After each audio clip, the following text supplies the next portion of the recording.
Y puedes comenzar, Bernie. Eh, a ver, no sé si se ve bien. ¿Me ven bien? Y la presentación se me cayó. Sí, Ahora ahí sí, me sale. ahí Ahí sí, estamos. ahí está súper. Bueno, así como decía Natalia, mi nombre es Bernardita Peralta, soy psicóloga de la Unidad de Salud Mental de la Dirección de Salud y Bienestar Estudiantil y estoy en el programa de prevención de la depresión.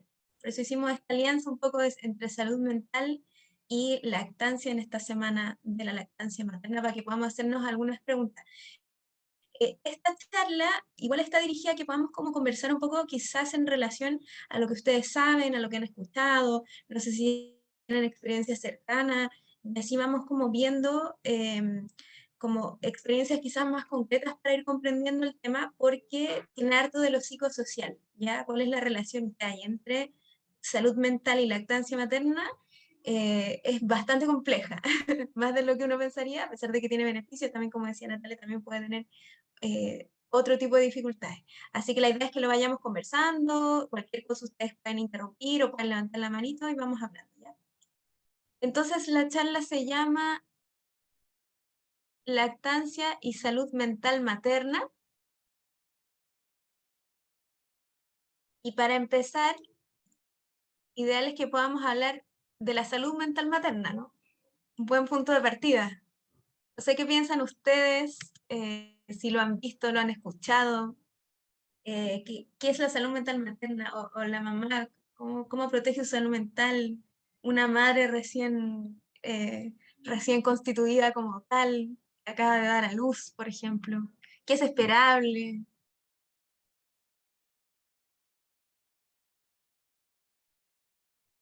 No sé si se me pegaron o a mí se me pegó la diapositiva. Estamos acá. Yo Ya. quería proponer un mito que se piensa muchas veces que es como esperable después del parto estar mal, como que hay una pseudo normalización de que, ya, pero es que es porque está recién parida, o entonces, ¿dónde hacemos la distinción de cuándo llega a ser eso problemático, cuándo preocuparnos? Eso como también una duda que como cultura yo creo que tenemos. Mm, buen tema, ¿ah? Buen tema. No, no puedo pasar la diapositiva. A ver, espérenme un segundo. Voy a tratar de arreglar este desastre. Si quieres te la comparto yo, Berni. Por favor, creo que tengo problemas con el... Vamos a hacer una pequeña pausa. Ahí lo voy a solucionar mientras abrimos el Las debate. bambalinas. Ya, bueno, pero efectivamente es un gran debate. De hecho, se habla harto como del blues de los primeros días. Nati, no sé si ahí tú también conoces ese término, que se usa bastante como para identificar o poder hacer alusión al vaivén de emociones que hay o que puede haber durante los primeros días después del parto, ¿no? Pero también, como dice Nati, no necesariamente tiene que ser siempre así, ¿ah? Yo creo que eso tiene que ver con lo psicosocial, que es cómo esta madre o esta persona que dio a luz va a significar este parto. Yo creo que eso es lo importante, lo que es interesante relevar hoy, ¿no? Entonces, ¿qué emociones surgen en el periodo postparto? Claro, hay como harto desarrollo científico en torno a los temas que tienen más que ver quizá con lo hormonal o cómo eso puede influir, ¿sí? Pero también hay un tema de significancia, ¿no? Este bebé fue planificado o no, en qué contexto viene, cómo estoy yo, ¿sí? ¿Qué antecedentes tengo? Entonces, claro, hay de pronto cuestiones que tienen que ver un poco con el mismo parto, pero cosas que tienen que ver un poco con cómo estoy yo como mujer, cómo estoy yo como mamá o como persona gestante y que acaba de tener un bebé, ¿no? Un montón de situaciones que confluyen. Pero sí es un periodo, justamente por eso, de mayor fragilidad. Yo creo que eso es lo interesante de ver, ¿no? No necesariamente para mal, pero sí es de mayor fragilidad porque es un cambio importante, ¿no? Y como todo cambio importante en la vida psíquica de un ser humano, implica bastantes ajustes, hay que adaptarse, ¿sí? Y a veces eso puede ser muy fácil, sobre todo cuando es algo que está bastante esperado, ¿no? Eh, o a veces no, ¿sí? Yo creo que ahí está el tema, ¿no? Cuando puede ser más fácil de adaptarnos a él o cuando no. Dale nomás, Nati, pasemos a la siguiente. Entonces todo esto va a influir un poco en la salud mental materna. Ya como por ponerle un título aquí, yo puse a expectativas. ¿Qué expectativas tengo en relación al desarrollo de este bebé? ¿Qué expectativas en relación a mi desarrollo como mujer o como mamá? O como persona, digamos, como ser humano, mi desarrollo laboral, ¿sí? Todas esas cositas van influyendo. eh, y también está el desarrollo personal, ahí está harto el tema de las mamás que trabajan o las personas que trabajan y tienen que detener un poco su desarrollo laboral o su desarrollo personal para esta nueva vida que viene con un montón de demandas y necesidades que hay que estar todo el tiempo satisfaciendo o estar bien disponible, no solamente en términos de tiempo, sino efectivamente. Hay un contexto psicosocial también que va a envolver un poco todo esto, todo este remolino de cosas, que es qué expectativas hay socialmente en relación a la llegada de este nuevo ser, digamos. Por ejemplo, la familia, qué es lo que piensa la familia, está mucho en el embarazo adolescente, cuál es el estigma asociado, si que le van a decir chuta, ¿no? En verdad, ¿cómo se te ocurre? ¿Sí? O es algo al revés, que está muy esperado y está lleno de exigencias, por lo tanto, ¿no? Como una buena mamá hace esto o una mala mamá no hace esto, ¿no? Em, entonces, todo eso también va generando sentimientos o puede generar, o puede relacionarse con sentimientos de frustración, de responsabilidad, de culpa, ¿sí? Están todas estas exigencias culturales que tienen un poco que ver con eso, y hoy en día podríamos hablar de cómo es aquí, no sé, Nati, quizás ahí nos puedas ayudar con cómo es en el ámbito más universitario, pero chuta, como esta persona que acaba de tener un hijo, entonces, o un hije, digamos, tiene que cumplir con todo, ¿no? Entonces tienes que ser mamá, tienes que poder eventualmente retomar el trabajo y dejar al niño, poder distanciarte, o tienes que poder satisfacer todas sus necesidades a tiempo, ¿no? Y un montón de exigencias, y si uno puede ir sumando, no sé, en el contexto universitario, además, que otras cosas has visto en el programa, Claro, de mal y padre. ahí con Priscila, que está presente ahora también en la charla. En el programa Madres y Padres recibimos diversos casos de estudiantes que están en este periodo de paternidad-maternidad, y el principal conflicto que tienen, por así decirlo, es el tema de la compatibilización de roles, que es esto que estás comentando ahora, ¿cierto? Cómo estos estudiantes se encuentran en diferentes ámbitos y tienen que rendir en todo, y además está esta presión social, cultural, de que tienen que hacerlo todo bien. Entonces ahí es donde de repente se encuentran un poco sobrepasados con esto, y más con la preocupación del cuidado de los hijos. Eso es como el principal motivo en el fondo, como de angustia de muchos estudiantes. Y también imaginemos el contexto de una mamá, ¿cierto? Que está recién ahí, ¿cierto? Adentrándose en el mundo de la maternidad, además con la lactancia, con todo este tema hormonal que comentabas, y que al mismo tiempo estudia, y hay también algunas estudiantes que además trabajan. Entonces ahí se suma también otro rol muy importante y que puede jugar en contra, ¿cierto?, de esta salud mental materna. Súper, sí, po, lleno de estrés, entonces. No sé si ahí Caro o Paloma también quisieran agregar algo de algún compañero o compañera que conozcan, o alguna relación de amistad quizás cercana. eh, pero en el fondo también, bueno, hay otra cosa importante que se nos queda en el tintero, pero son los antecedentes previos de salud mental, ¿no? Que es súper relevante. No es lo mismo la salud mental de una persona que está relativamente saludable, alguien que ya arrastra problemáticas de salud mental como estrés crónico, ¿sí? O como una depresión, o alguna otra problemática que quizás un poco más que requiere más nivel de especialización, ¿no? Como una bipolaridad, un trastorno del ánimo, o un trastorno de personalidad, etc., ¿no? Pero en el fondo es como para decir que todo esto, que por eso lo grafiqué ahí con un embudo, todas estas cositas van a determinar un poco cómo va a ser la salud mental de esta madre que acaba de tener un bebé, ¿no? O sea, son un montón de cosas, es como para decir que son varias cosas las que influyen y son varias exigencias, y en eso es esperable que haya un poco de estrés, como decía Natalia, en esto de compatibilizar roles, adaptarme a este nuevo cambio, compatibilizar mis expectativas con las de la familia, con las de la sociedad, las de mi contexto personal, tengo no pareja, hay alguien que me ayuda, ¿no? Entonces, es un periodo por eso un poquito más frágil y que implica también, por eso mismo, más detención para poder prevenir alguna problemática más grave. Dale nomás, Nati.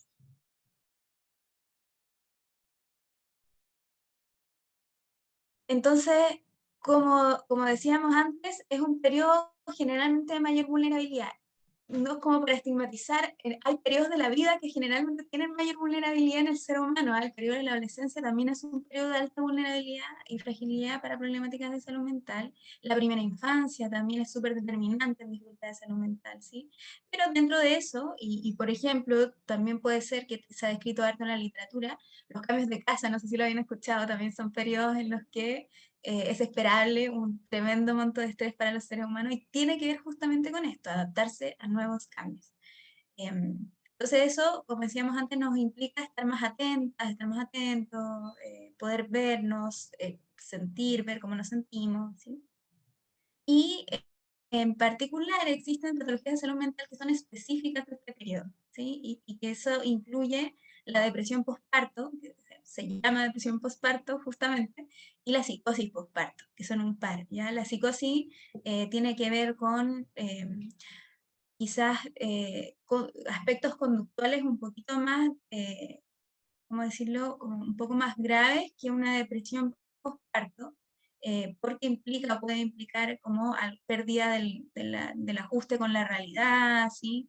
Como alguna sintomatología que tuviera que ver con la confusión entre la fantasía y la realidad, alucinaciones y ese tipo de cosas, y generalmente requiere un tratamiento mucho más de urgencia en los centros de salud. Pero la depresión postparto, por su parte, es mucho más prevalente. ¿Ya? Es más frecuente ver eso que la psicosis postparto. La depresión postparto, a diferencia de la psicosis, que yo por eso lo puse ahí como con mayúscula, la psicosis postparto tiene, pareciera, hay investigaciones que la correlacionan con mucho mayor, con aspectos más biológicos, ¿sí? Herencia genética, eso tiene harto que ver con la psicosis en general. Pero, por otra parte, la depresión no es tan así, no es que haya una cuestión puramente hormonal o puramente genética, para nada, todo lo contrario. De hecho, la mayoría de los estudios indican que la correlación con la depresión postparto se asocia mucho a los aspectos psicosociales, ¿no?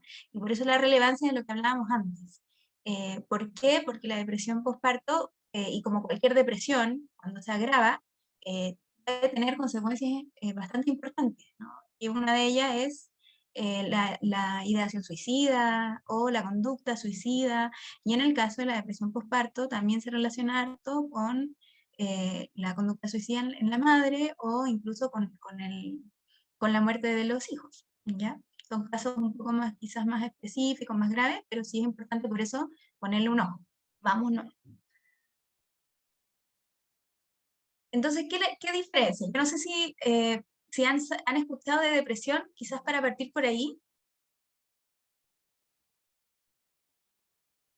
Es la depresión o si saben alguna noción, más o menos. Es decir, yo lo relaciono más como con un sentimiento de angustia constante y que no, independiente de lo que uno haga, ese sentimiento sigue y sigue y sigue. Y Mm, es como también un sentimiento de culpa, bueno, por lo que me ha contado, como lo que se siente mi amiga, ujú, como de culpa por sentirse así y por preocupar a los demás, pero aún así, como que el sentimiento no se va. mm. Súper. Gracias, Caro. Por ahí, Paloma, si también ha escuchado algo.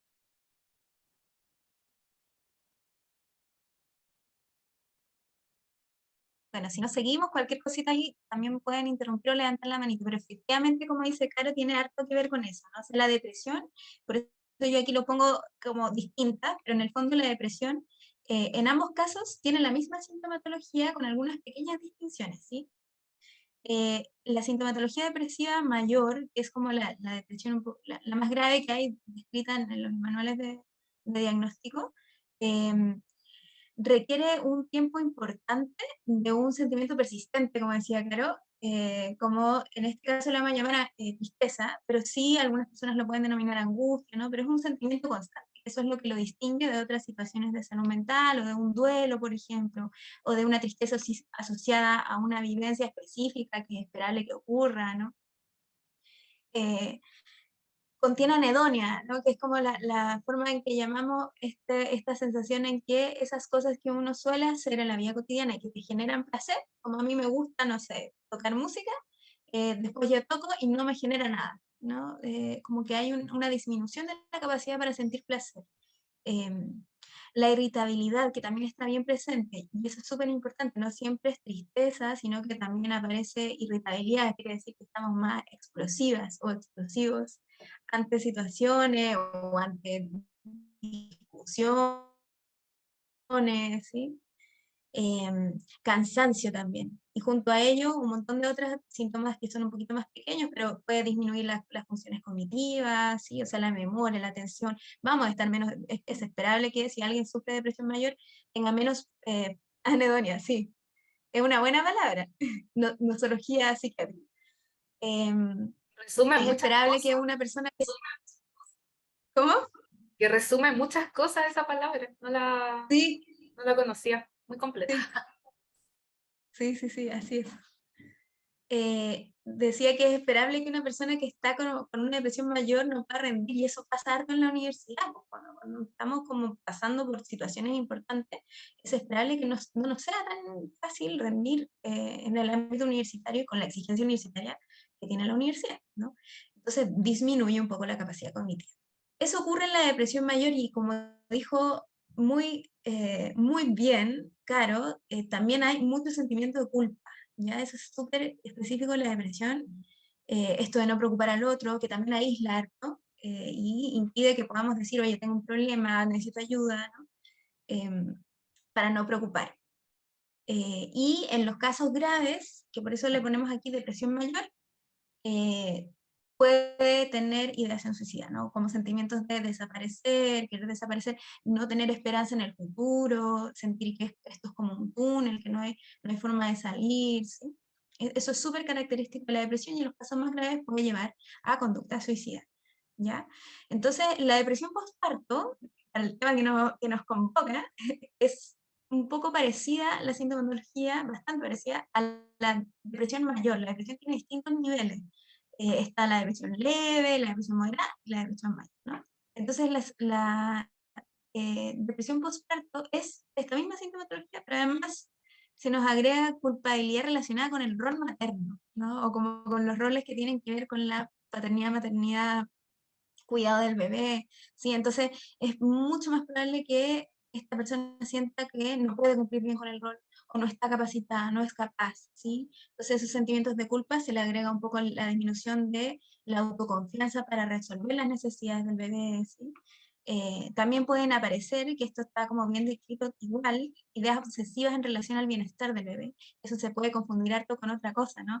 Chuta, ¿qué hago? ¿Cómo está? No está siempre pendiente, no lo deja solo, no duerme, ¿no?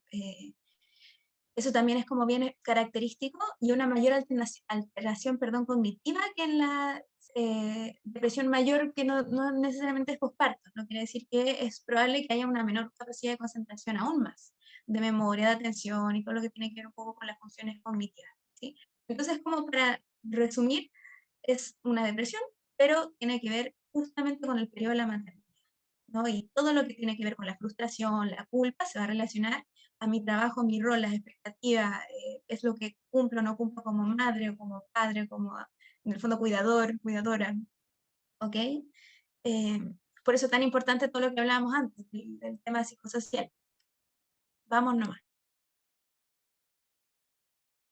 ¿A ti? ¿Pasan Estoy en eso. la diapositiva? Ahí sí. Muchas gracias. Entonces, ¿qué factores pueden estar asociados? Así como yendo un poco más al callo, siendo más específica, hay harto descrito en la literatura de qué puede relacionarse con tener o no tener esta depresión, porque lo que uno quiere en el fondo es prevenirla, ¿no? Y para eso se han hecho igual hartas investigaciones para poder prevenir. ¿no? Y aquí abajito, si ustedes pueden ver, es una pirámide, ¿no? Lo que está abajo, que yo puse en rojo, son características que están más relacionadas o que son factores que tienen mayor riesgo de generar una depresión postparto, ¿sí? Los que están en moradito, riesgo medio, y el que está ya amarillo ahí arriba es el riesgo más leve. Entonces, ¿en qué nos tenemos que focalizar? Como ustedes que están justamente en equipos de salud o que van a insertarse próximamente en equipos de salud, son los que están en rojo, ¿no? Es como lo primero que se nos viene. Una persona que tiene antecedentes previos de depresión va a ser mucho más vulnerable a poder sufrir una depresión postparto, ¿no? Sintomatología durante el embarazo también, sintomatología no solamente depresiva, sino también ansiosa. Así que eso también nos puede dar cuenta de una perspectiva más psicológica de qué es lo que está viviendo esta persona gestante con qué le significa este embarazo, ¿no? Eso va a poder predecir un poco cómo va a vivir también la maternidad, etc.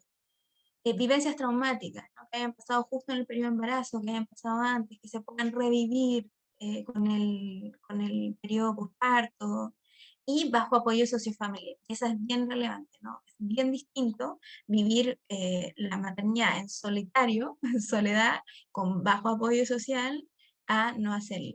Esos factores son tremendamente determinantes del sufrir o no una depresión postparto, y no es como para estigmatizar, todo lo contrario, sino para cuidar y proteger. O sea, si sabemos que hay alguien que está con depresión, y ya vamos a ver cómo proteger y cómo cuidar, cómo cuidarnos. Entonces, cuando viene el embarazo, tenemos que cuidarnos, tenemos que ahí, sobre todo, hacer cositas, ¿sí? En un moderado nivel de riesgo, problemas de pareja, puede haber baja autoestima, el temperamento del bebé, que también es relevante, y ahí la Nati quizás también nos puede aportar. Claro que hay bebés que tienen temperamentos quizás un poco más complejos, que requieren más cuidado, que despiertan más en la noche, ¿sí? Y eso también aumenta mucho el estrés de la madre, ¿ya? Que se relaciona con lo que está abajo, el estrés cotidiano, ¿no? El estrés está súper relacionado con la depresión.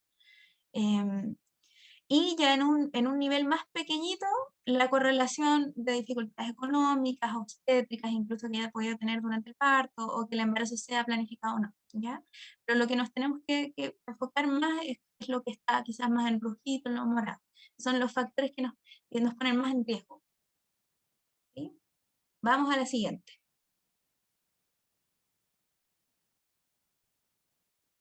¿Cómo prevenimos? Es la gran pregunta, porque por eso estamos aquí. ¿Qué se les ocurre a ustedes? ¿Cómo prevenir una depresión postparto?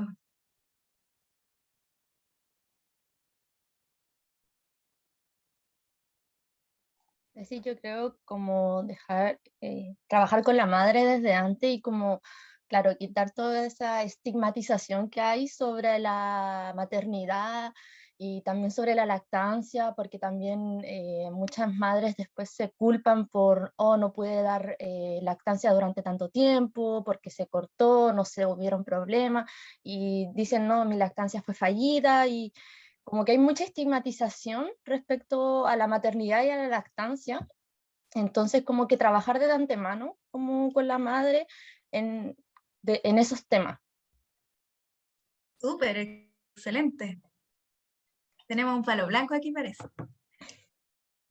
Aquí Paloma dice otra cosa, a ver, fortalecer las redes de apoyo. La madre no es la única que debe estar a cargo del cuidado de su hijo. Excelente.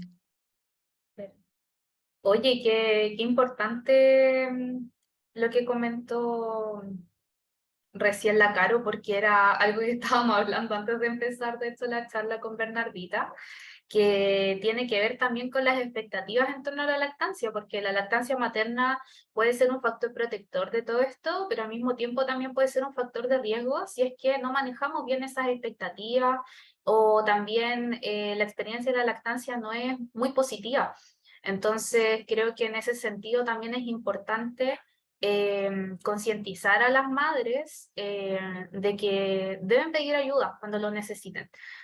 No tan solo en temáticas de salud mental, sino que también de todo lo que tenga que ver con este proceso, ¿cierto?, que viene en el posparto, que la lactancia materna es uno de los grandes temas que se aborda en el posparto, y que si no se está viviendo de la mejor forma puede generar un problema de salud mental para esa madre. Entonces, ahí con respecto a eso también juega un rol súper importante la sociedad en torno a este estigma que quizás se genera o esta presión social que existe en torno a la maternidad, porque, o sea, perdón, a la lactancia materna, porque todos sabemos todos los beneficios que tiene la lactancia materna, ¿cierto? Que son muy buenos.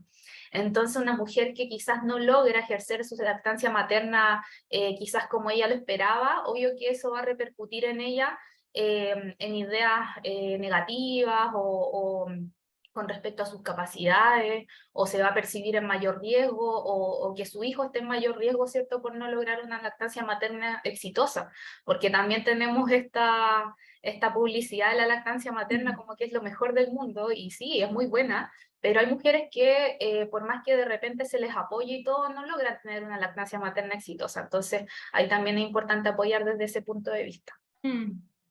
Bueno, a todos sí.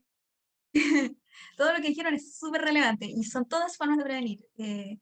Está buena la discusión de la lactancia materna y aquí nos vamos a meter de lleno en eso también, pero también desde una perspectiva, como dice Natalia, que tiene que ir bastante ligada a lo psicológico, ¿sí? O sea, claro, quizás para una madre que toda su vida esperó como tener un hijo, pensando en una persona súper heteronormada, cis, ¿no?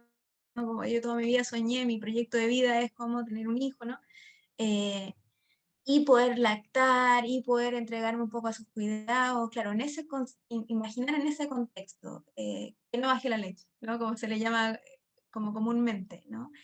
Es súper fuerte o puede ser vivido con un tremendo estigma, sobre todo si hay una cultura familiar que está asociada a eso. ¿Sí? Que podría ser muy distinto a alguien que no vive en ese contexto, que no tiene ningún rollo con el tema de lactar o no, ¿sí? Entonces va a depender harto de qué es lo que envuelve un poco el contexto de la madre. Por ahí Paloma decía, no todo es a cargo, me quedo pensando en eso también, no todo está, no es la única que debe estar a cargo del cuidado de su hijo, y eso es cierto. Eh, pero a veces también la madre, y vamos aquí a hablar en términos de mujer, pero me disculpan si es que a alguien le molestara, eh, pero también pasa mucho, ocurre mucho, que hay una cultura que nos ha llevado un poco a eso, ¿ah? Como hay un contexto sociocultural que nos ha llevado a las mujeres a pensar que nosotras tenemos que hacernos cargo del cuidado del bebé, y somos las importantes, ¿no?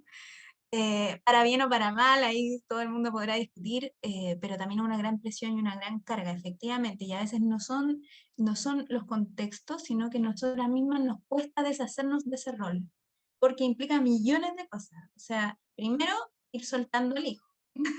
¿Ya? Y eso es un desafío para una madre, es un desafío para la madre y para el bebé. Entonces, es un tema complejo, pero que sí requiere, como dijo, y muy bien dijo Caro, como un trabajo previo.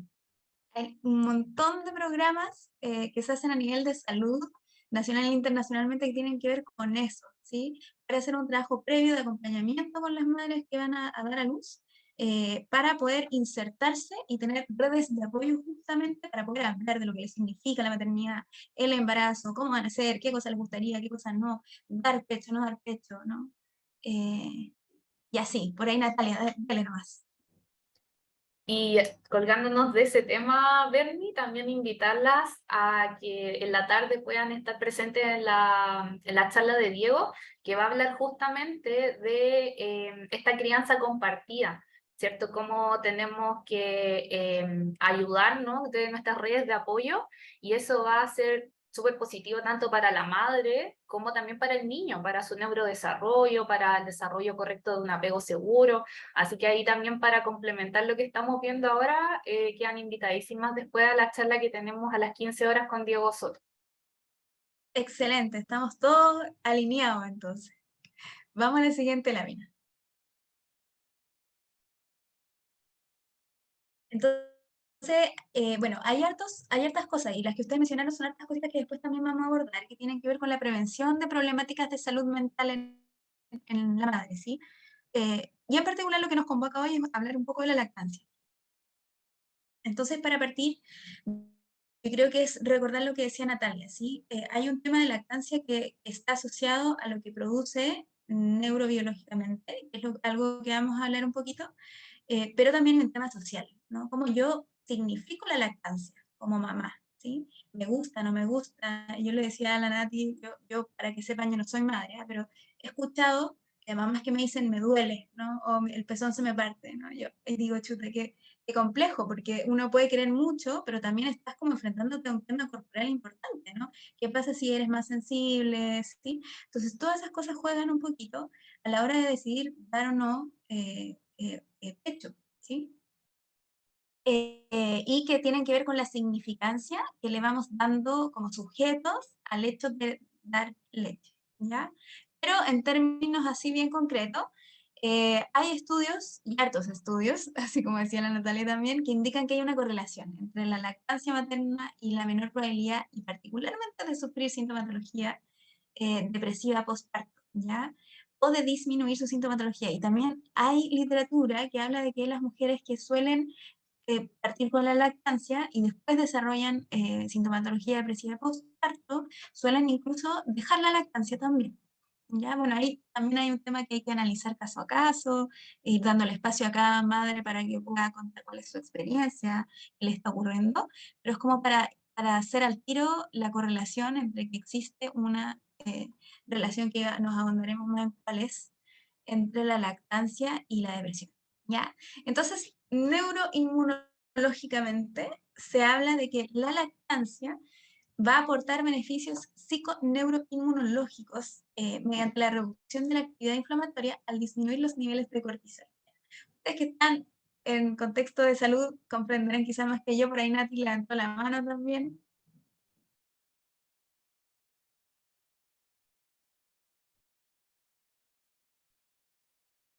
¿No?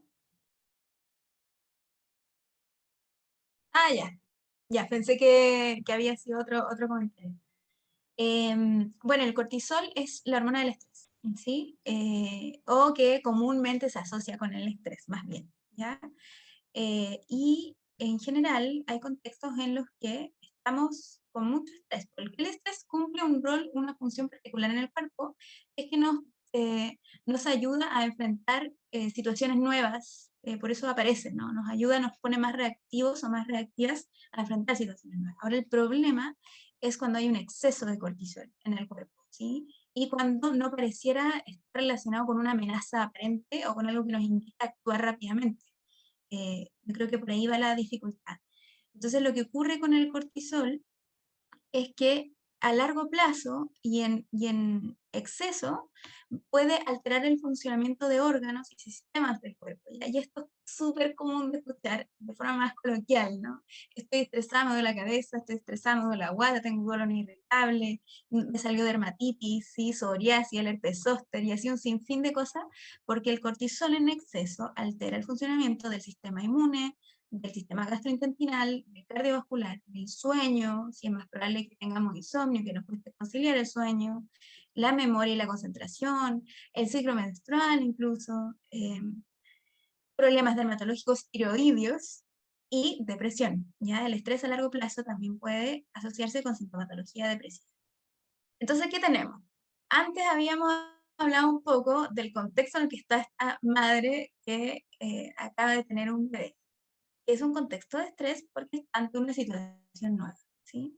Y porque se puede ver enfrentada a desafíos frente a los cuales puede o no tener o sentirse con las capacidades y herramientas como para superarlo, ¿ya? Entonces, es una situación por sí que puede producir estrés, ¿ya? Entonces, ¿qué podría pasar, no?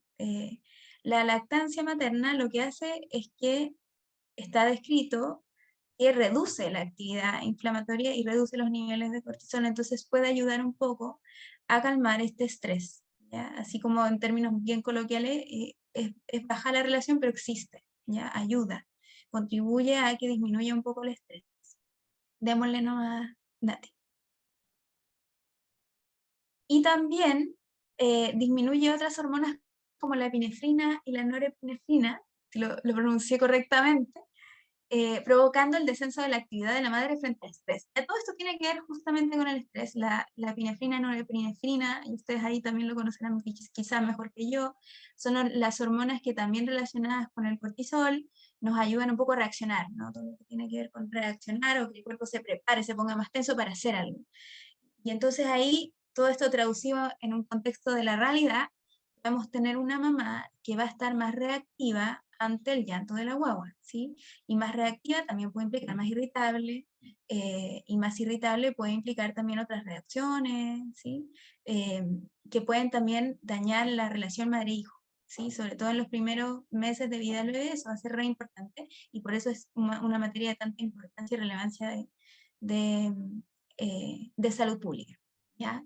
Entonces, lo que puede hacer la lactancia materna, lo que está escrito en la literatura, es que también ayuda un poco a disminuir esas hormonas y por lo tanto podría contribuir a que la madre pueda regular un poco la reactividad que tiene frente al estrés, ¿sí? ¿Cómo voy a reaccionar frente a situaciones de estrés? Cuando uno está muy estresado, como ustedes están súper estresados con la universidad, probablemente cualquier cosita van a saltar como chispa, ¿no? Uno se pone más irritable, más explosivo. Y esto se trata de lo mismo, pero en la relación materna, ¿sí? Entonces, cuando estamos con mucho estrés en la relación con un bebé y ese bebé llora y no tenemos redes de apoyo, como decía por ahí Paloma, es más probable que explotemos y que con eso tengamos situaciones conductuales que puedan incurrir en daños a la relación materno-filial o al bebé, ¿ya? Entonces también puede contribuir un poco a eso. En términos psicológicos, y esto es lo que yo creo que tiene que ver un poco con lo que hablábamos antes, ¿no? ¿Cómo se significa la lactancia? La lactancia, en términos psicológicos, está relacionada con un aumento de la autoconfianza de la madre en la satisfacción de las necesidades del bebé, ¿ya? Ahora esto no es necesariamente generalizable, pero sí está sustentado en una sociedad o en una cultura que guía un poco a pensar eso, que es lo que hablábamos de la estigmatización que hay frente a, hay que dar pecho si no soy una mala madre, ¿sí?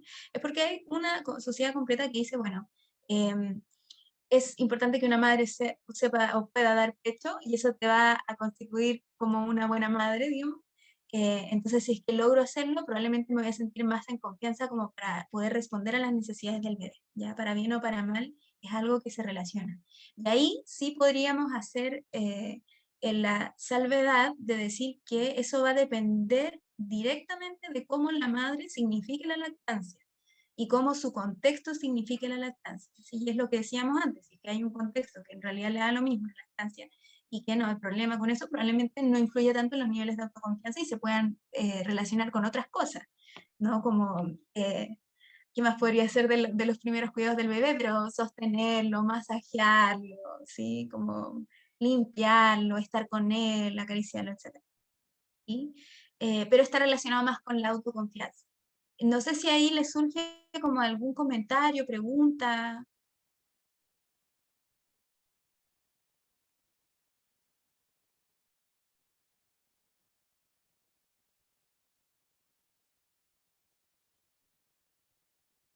Que no, igual cualquier cosita ahí también lo pueden escribir.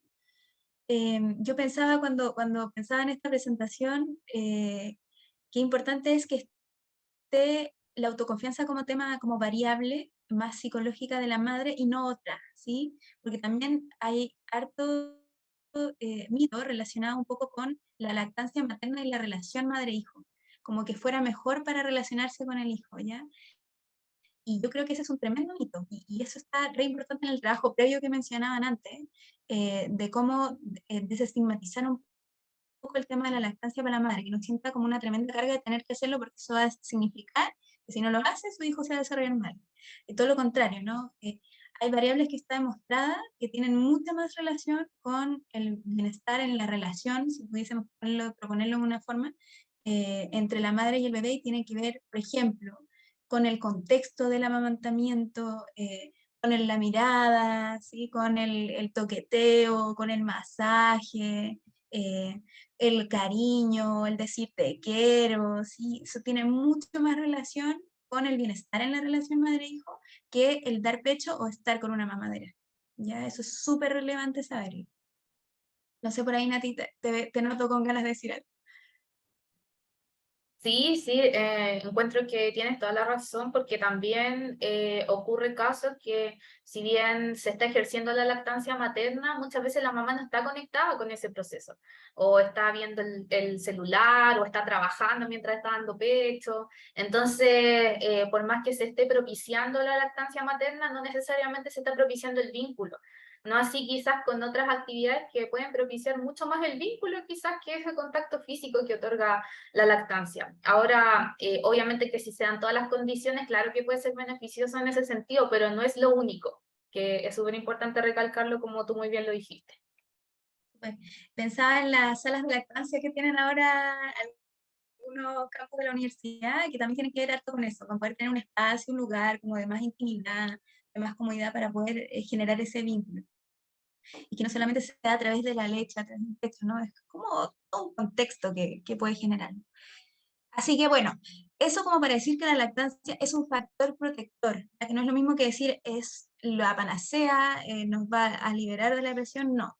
Todo en la vida hay factores, hay variables, estamos ante una situación compleja, no unicausal, por lo tanto es un factor protector y está descrito en la literatura que es así, ¿ya? Ahora, como ese, hay bastantes otros, y eso es lo que yo también les quiero proponer, para que podamos también discutirlo, conversarlo, y lo que tiene ya quizás más que ver con nuestro programa, lo que nosotros hacemos. ¿Sí? Vamos a la siguiente, Nati. Entonces, otros factores protectores, y que bueno, yo decía que por ahí hay alguien que estudia nutrición, porque hay factores protectores que están relacionados con la alimentación de la madre, para las problemáticas de salud mental, ¿ya? Y se ha descrito como una buena hidratación, también el consumo de ácidos omega 3 se ha escrito harto como, de hecho, a veces, o estuve leyendo que esto se utilizan como terapia, ¿sí? Ya que es difícil implementar medicamentos psiquiátricos, sobre todo cuando la madre está lactando. También se utiliza como terapia todo un tema que tiene que ver con la alimentación y otro tipo de cosas, sobre todo la psicoterapia, ¿ya? La psicoterapia está escrita como una de las mejores formas de tratar y de proteger a la madre ante agravamiento en términos de salud mental. Y eso es en relación a todo lo que hemos venido diciendo, que tiene que ver con cómo ella significa esta maternidad, cómo la mujer se va desarrollando, qué le implica, así que tenga un espacio para poder tenerse, hablarlo, repasarlo, atravesarlo, etc. El apoyo sociofamiliar, que por ahí también dijeron, la red de apoyo es tremendamente importante, que es un factor súper protector, o sea, y de todas maneras es casi, es súper generalizable, ¿sí? Que haya una mujer que esté más cercana a las redes de apoyo, no solamente familiares, sino sociales, como el consultorio, que participe en los programas, ¿sí?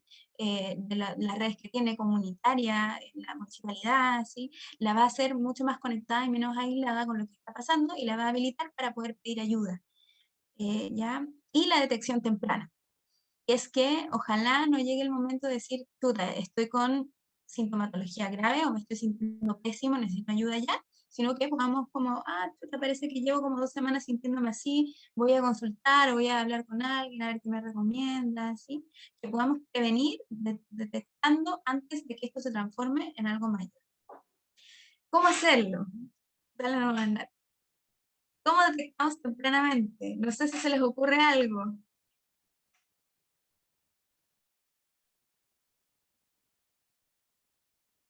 Parece que no. Seguimos entonces. Yo Por ahí, creo Nati, dale. que en ese sentido es súper importante las redes de apoyo porque muchas veces nosotros mismos no nos damos cuenta que algo nos pasa, pero sí quienes nos rodean. Así que creo que ahí es muy importante también que las personas que están acompañando a esta mujer, o quizás nosotras mismas como amigas de repente de alguna mujer que está en periodo de lactancia, posparto, estemos atentas a esos cambios, porque muchas veces como la mamá tiene su atención exclusiva para el niño, no se da cuenta de lo que a ella misma le pasa. Así que también es como esperable que esté un poco más desconectada quizás de sus emociones o que le baje un poco el perfil, porque en ese momento lo prioritario para ella es el cuidado del niño.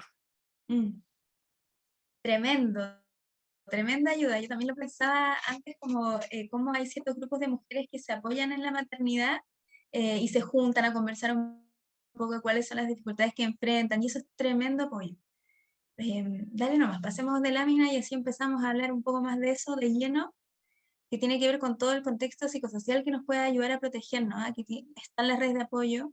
Yo pensaría que en términos individuales está el tema de identificar cómo me siento. Eso como primera cosa, y que es algo que nosotros hacemos harto, al menos en nuestro programa de prevención de la depresión, identificar cómo me siento, cuáles son mis temores en relación a la maternidad o al desarrollo de mi hijo o hija, ¿sí? Cuáles son mis inseguridades, qué cosas siento que no puedo hacer o para qué voy a necesitar ayuda, ¿sí? Primero es poder identificar eso, porque poder identificarlo me va a habilitar para poder hacer algo al respecto, ¿sí? Y eso implica expresarme, hablarlo, conversar con alguien, como decía la Nati, conversar con un grupo de apoyo, conversar con una amiga que también es mamá, la que tiene la posibilidad de conversar con su mamá y tiene una buena relación, conversar con la mamá, etcétera, ¿no? Como un montón de grupos que te pueden ayudar a poder expresarte y darle espacio a lo que está pasando.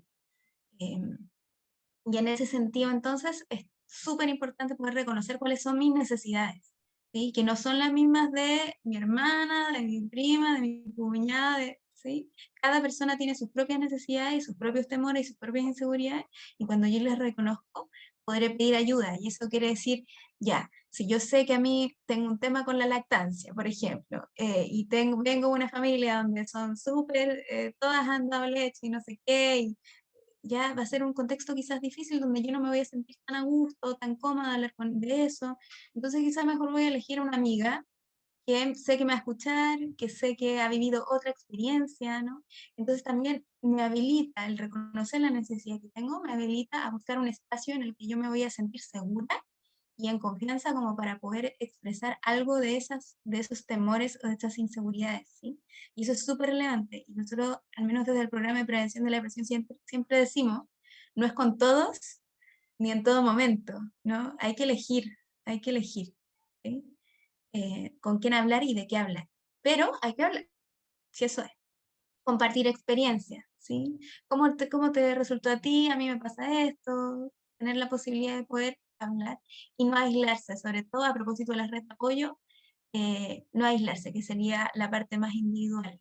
Y la depresión invita harto a eso. La depresión justamente, una de sus sintomatologías es que va a invitar a aislarse. No, me da lata, el cansancio, el desgano, la desmotivación, no me dan ganas de salir. Bueno, ahí es cuando uno tiene que decir, ah, ya, ok, parece que voy a tener que hacer un esfuerzo, ¿sí? No es como llegar y salir todos los días de la semana, ni invitar a todo el mundo a mi casa, pero de a poquito tratar de hacerle la contrafuerza a esas ganas de no hacer nada, de no ver a nadie, ¿sí? Y atravesar esos temores o esas inseguridades que pueden implicar el contactarse con otro también. Entonces, como mensaje, me gustaría transmitir un poco esto. Cuanto más me conozco, puedo dar cuenta de mis cambios y el deterioro en mi funcionamiento y así pedir ayuda. Y esa es como la principal herramienta autónoma de prevenir. Justo nos ingresó Diego, estamos terminando ya, pero todavía nos queda una laminita. Eh, entonces, por eso mismo está la importancia de la gestión emocional, ¿sí? Que yo le puse como un término quizás más de gestión, no necesariamente es así, hay varios términos para decirle esto, pero para yo poder prevenir tengo que saber cómo me siento, ¿no?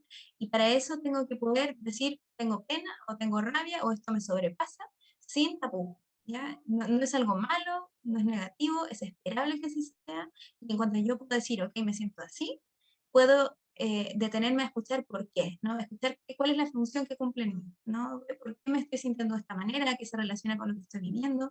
Lo acepto y entonces resuelvo. Ok, mejor voy a hablar con alguien para saber si también le ha pasado lo mismo o qué ha hecho ante eso, etc. Vamos con la última. Y no puede faltar nunca cuáles son los servicios de apoyo que tenemos dentro de la unidad de salud mental en relación a esto que les estoy contando. Bueno, tenemos la entrevista de orientación inmediata, que es la SOI, que es una entrevista individual que también les puede ayudar si que ustedes conocen a alguien que está como en esa situación o que está preguntándose qué será lo que me pasa, puede ser un buen espacio para poder detenerse y hablar en un contexto quizás más seguro, más individual con un profesional, que le pueda ayudar a reconocer cuáles son las emociones que está sintiendo y qué podría ser mejor como para resolver. También tenemos talleres en la unidad de salud mental, particularmente el programa nuestro. Tenemos un taller de prevención de la depresión que tiene que ver harto con el reconocimiento de emociones y el cómo decirlas como un factor relevante, que es lo que hablábamos antes. Tenemos charlas, estamos continuamente difundiendo contenido psicoeducativo en las redes sociales, sobre todo en Instagram, así que si es que a alguien le interesa también es un medio, y consejerías individuales a las cuales se puede acceder a través de la entrevista primera de ingreso a nuestro centro. Cualquier cosita también nos pueden escribir a nuestro correo, que es prevenciondepresión@ucsa.cl. Preguntas, comentarios, si se quedan con algo, algún pensamiento que les gustaría compartir.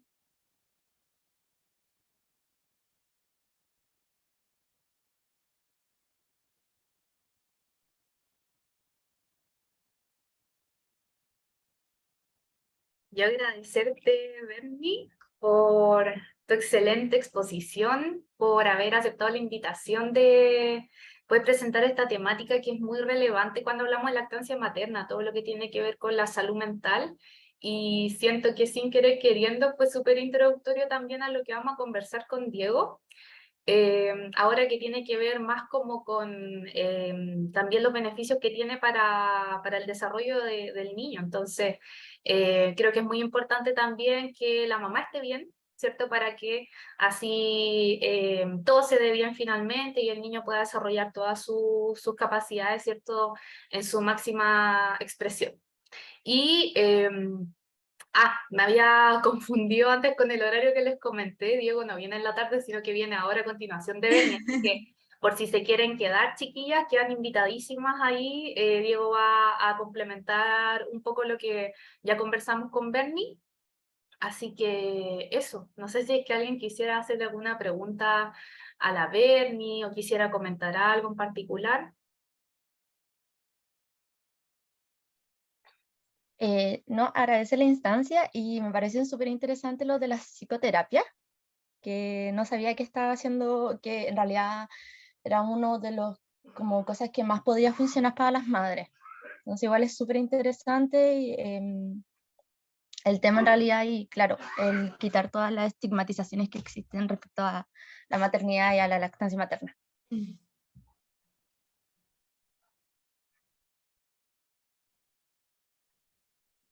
Gracias, Caro, por tu comentario.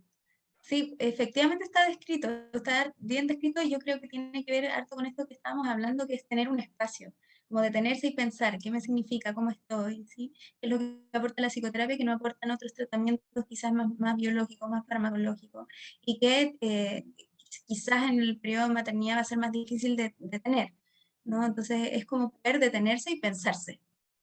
Eso es lo que aporta, diría yo, la psicoterapia.